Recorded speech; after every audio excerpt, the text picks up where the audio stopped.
Southern gumbo, straight from the bayous of Louisiana. Everybody has a different way of doing gumbos. For 100 people, there's 100 different gumbos. I start by frying the chicken because I think it gives the grease that you use for the roux an extra texture and flavor.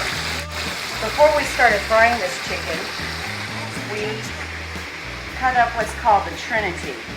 And the Trinity is green peppers, celery, and onion. These three things. Now, I like to add garlic because I like to add garlic to everything. But we have our cut up Trinity and we're ready and waiting to use this. And I'll show you that in just a moment. But for now, we are frying our chicken. It doesn't have to be fried all the way through. All we're trying to do is get those crispies and that flavor into the grease. And this white bowl is how we started frying the chicken.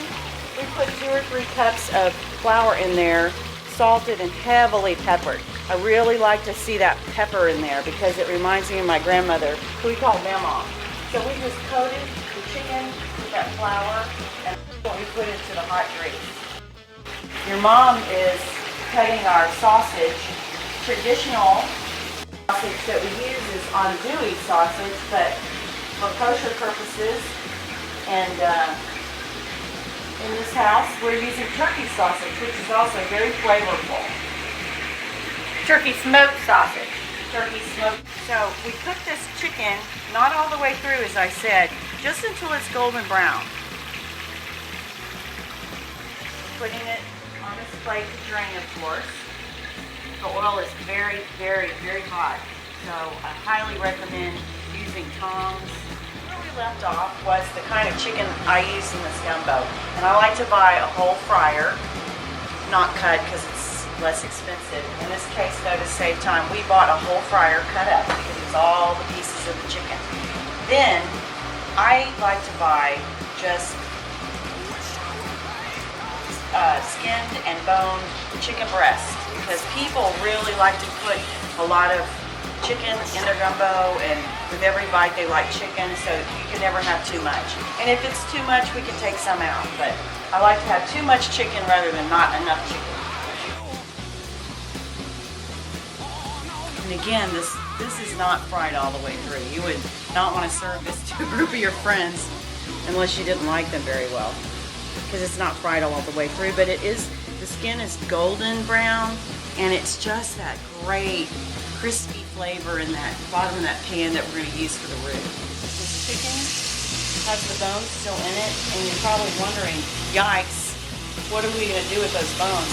Well, as this simmers inside the gumbo all day, that meat's going to start falling apart from the bone, and we're going to literally pick it out. We're just going to pick the bones out. And sometimes people find bones in their bowl, and you just serve it on a plate, and you put your little bone on the side. Don't complain. Something else that I would highly recommend if you're going to be an avid gumbo maker is a cast iron pan. There's something about this cast iron that just can't be found in any other cookware. So that's what we're going to make our roux in, right there. So what we're going to do now is we're going to cook this yummy sausage in our cast iron pan. Just going to put it in here. Hopefully there's enough oil in the sausage. It'll start sizzling. This cast iron pan is the actual pan that we're going to be cooking our roux in. So we're going to get it flavored with this sausage for now. I don't think their rules for gumbo are just so etched in stone that it has to be just like that. I tell you what, if you've got your own idea like Sandy just had, putting the oil from our chicken into our sausage gumbo, I say go for it. There are no hard wrongs of gumbo. So what a great idea, Sandy. Let those get kind of crispy like we did the chicken. Look at those crispies in there. You see them? Oh, that is flavor on a spoon right there. See that? Flavor on a spoon. From frying that chicken sausage is getting nice and crispy. We're going to let it cook for a little bit longer because what we want to see is more of this action right here. See how that flavor is just oozing out of there and it's getting cooked onto that sausage. And it also means what's going on with this pan, it's getting seasoned and it's getting ready for that ribs that we're going to make. It's going to flavor our gumbo. I think we're ready. You have a slotted spoon? Probably. You want to save that oil. Thank you, Sandy. I'm going to save that oil. I've turned it off for now so it won't start smoking. Because there's some pretty serious, nice grease in the seasoned pot. It's beautiful. Look at this, Josh. Do you see that? And got all of the seasonings from past cookings to this cooking in that pot. It's got spirits in there. That's a great way to put it. It all adds to this great gumbo flavor. Okay, so we're ready to go. Now, I don't normally measure. Let me take this off here. I don't normally measure the grease, but I've started with this new way of doing it. My sister's friend from New Iberia, you cannot get more Cajun than that. It's where Tabasco's from, for God's sake. So Gwen is from Tabasco country, told us a little secret to cut down on the grease in our gumbo. We're going to use 1 cup of flour and a half a cup of oil. I used to use 1 and 1, but it did make for some greasy gumbo. That's greasy. G-R-E-A-Z-Y. Greasy gumbo. This is a little less greasy, works the same, flavor is great. So we're going to take this and measure out a half cup of our tasty oil that we fried our chicken in and fried our sausage in. Okay? 1 cup of flour.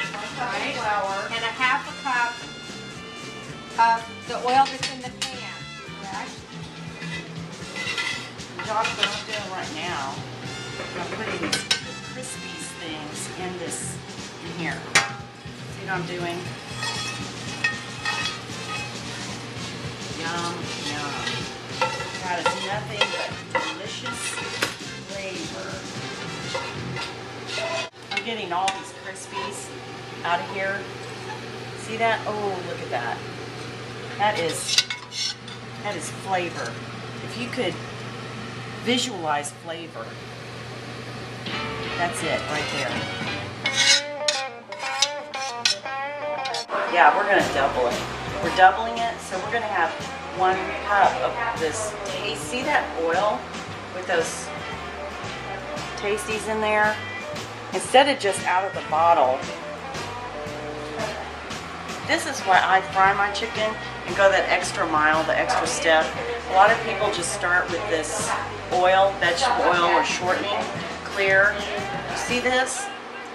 That's flavored oil, and we just flavored it ourselves with chicken skin, flour, salt, and pepper. That's our flavor right there. So it really cuts down on having to flavor the gumbo afterwards, which can get really confusing. We've got it already.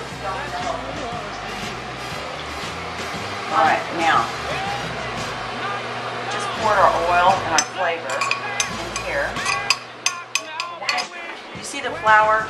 This also is flavored flour. Now we could be using plain flour with no flavor in it. But you know what's in this flour? The chicken was in there, which sounds gross, but it's all going to be cooked. The chicken was in there, the salt, and the pepper. That's lots of pepper. Flavor right there. All right, so this is 2 cups. All right, now we're going to get this oil hot. I can tell when it's hot enough when I put this in there and it kind of fizzes a little bit. It's not there yet, so we're just gonna sit back, and this is when this comes in handy.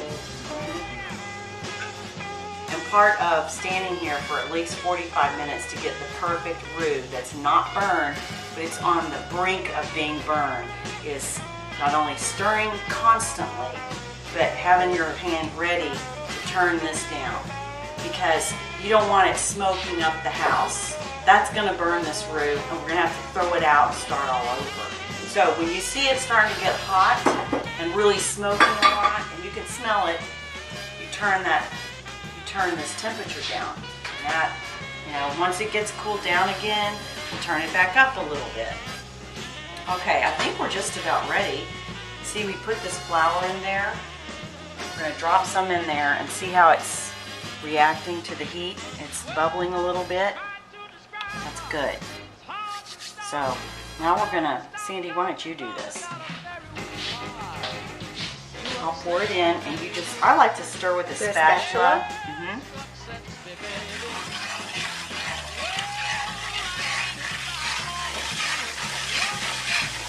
Get all those lumps out there. See, now this is where we start controlling the heat, because it's really reacting, and we don't want to get an overreaction. And what we're going for is all those lumps out, really, really smooth. At this point, it does look like a gravy, and I guess that's what roux is. It's an almost burnt gravy, but not burnt. Burnt. This is the beginning of roux. I live in Southeast Texas where rice is king, so we eat a lot of gumbo because that's part of the recipe when it gets in the bowl. And I even have some friends, the Dogays, who own a rice farm, and Lisa Dogay developed a roux from cooking gumbos, and they have bottled it and they sell it, and it sells like hotcakes. And so many people. Can you buy it online? Oh, sure. You can buy it online. It's great. There are people who swear they can't tell the difference. I can, I know, because I like mine homemade. But in a pinch, if you were to burn this and you had people waiting for the food, yeah, grab that jar of Dogay's roux. So right now you're on a medium heat, is that correct? Right now I'm on a medium heat, and it's bubbling nicely. It's not smoking, which is the way we want it. And at this stage, you're just trying to get the lumps out, break down that flour into that grease. You hear it? Stop stirring for a second. Nice sound, huh? Okay. All right. Now we're going to glide on in. Do I keep comes in handy. stirring, or do I Do not leave this pan. You don't leave it.